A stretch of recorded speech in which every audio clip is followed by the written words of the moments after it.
Okay, it's over now.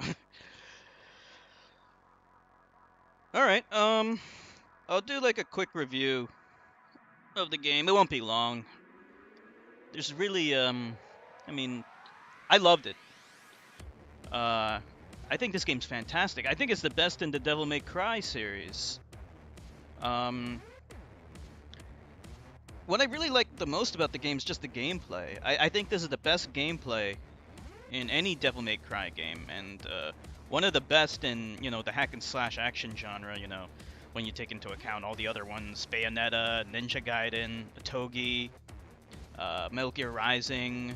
They're all very similar games, and this actually, it ranks up there with some of the best.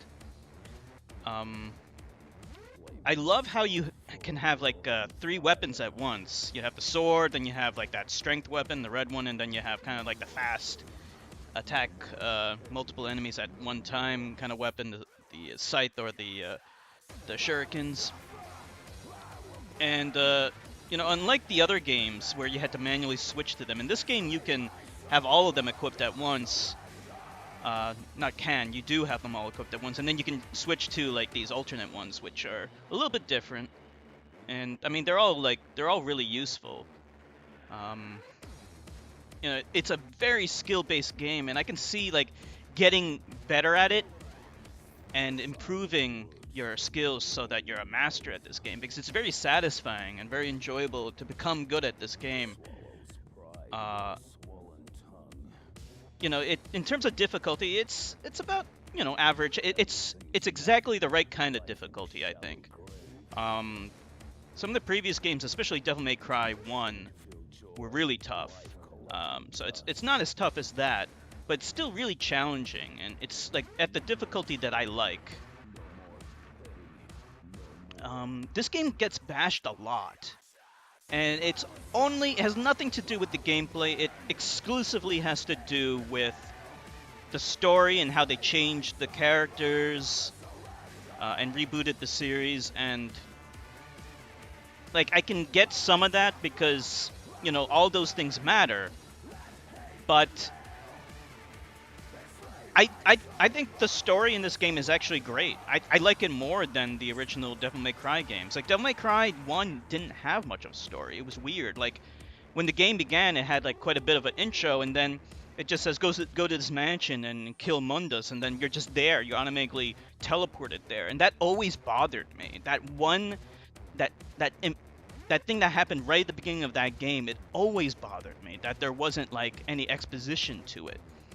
Um, so really, the first game had a dearth of story. They kind of fixed that in Devil May Cry 3 and 4, but this game is so much better in terms of story. I like all the characters.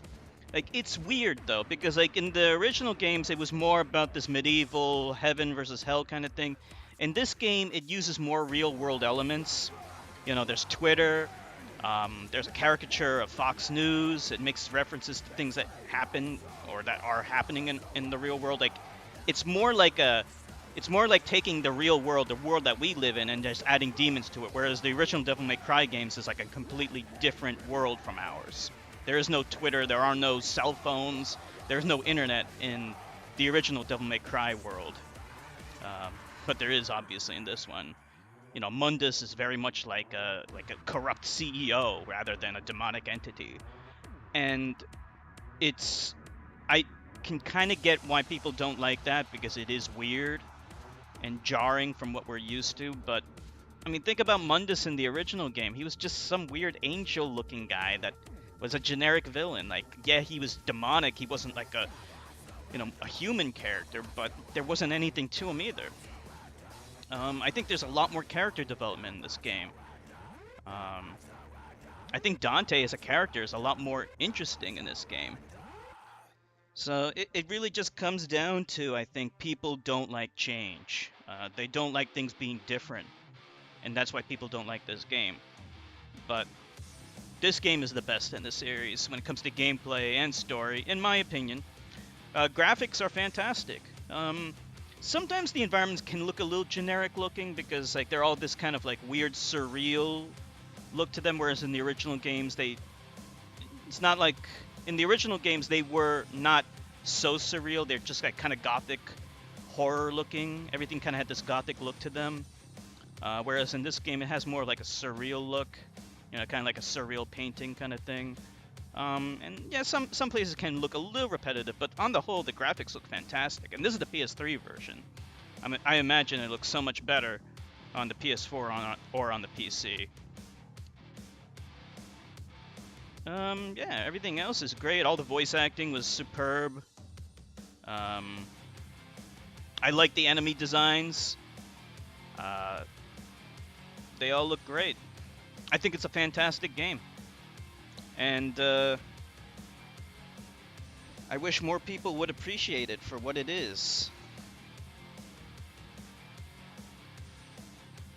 instead of bashing it just because it didn't meet their expectations. Unfortunately, because of the backlash, we probably won't see a sequel to this game. And I have no idea what the future of Devil May Cry might be. It may be over. I hope not. I hope they make a sequel to this game, but I wouldn't mind if they go back to the original canon either. Either is fine with me. And that's all I gotta say. So what you guys think of the game? You like the reboot more than Devil May Cry 4? I agree.